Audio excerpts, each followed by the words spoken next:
So hello friends, welcome back to my another vlog. तर दिवाळीसाठी पप्पा मला घ्यायला आलेले होते आणि आम्ही गेलो ट्रेनने. धुळ्यादादरने गेलो तर ट्रेनमध्ये खूप गर्दी होती आणि फुल नाशिकपर्यंत स्टँडिंग आलो. 4:30ला घरी पोहोचलो आणि खूप थकलेलो होतो, तुम्ही माझ्या ह्याच्यात बघू शकता. तर गावाला जायचा प्लॅन ठरला होता लगेच, पण खूप थकलेलो असल्यामुळे तो प्लॅन कॅन्सल केला. आणि कॅन्सल केल्यानंतरून आम्ही जाणार होतो बाहेर नाशिक रोडलाच. आणि मग नंतर इकडे मम्मीने दिवाळीची पूजा वगैरे केली, दाजींची पूजा वगैरे केली, बहिणीने केली, कारण त्या दिवशी पाडवा होता. आणि इकडे सर्व पूजा वगैरे झाली आणि आम्ही सगळेजण रेडी झालो जाण्यासाठी, बाहेर जाण्यासाठी.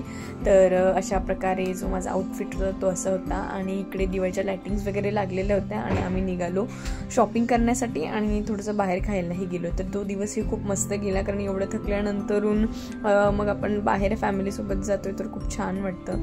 थोडी शॉपिंग वगैरे केली आणि मग नंतरून जेवायला आलो. नाशिक रोडचं one of the most favourite आमचं रेस्टॉरंट, तिथेच आम्ही जातो. तिथे मस्त जेवण वगैरे केलं. जेवणात स्टार्टर्स म्हणून मागवलं आपला मसाला पापड, मंचुरियन आणि त्यानंतर पनीर चिल्ली मागवली. आणि जेवणाला छोले भटुरे आणि आपल्या ज्या नॉर्मल भाज्या वगैरे असतात त्या मागवल्या. ते सगळं झाल्यानंतर घरी आलो. घरी आल्यानंतर इकडे सर्व मंडळी बिल्डिंगची बसलेली होती, फटाके फोडत होती. ही लहानपणीची आमची फ्रेंड अनु, खूप लहान असताना ती आमच्याकडेच राहायची. आणि इकडे सगळेजण मस्त फटाके वगैरे सगळ्यांचे फोडून झाले आणि सगळ्यांनी अशा प्रकारे दिवाळी एन्जॉय केली. आणि दुसऱ्या दिवशी आम्ही निघणार होतो मालेगावला जाण्यासाठी. तर भेटूया आपण नेक्स्ट व्लॉगमध्ये. कसा वाटला व्लॉग कमेंटमध्ये नक्की सांगा. बाय.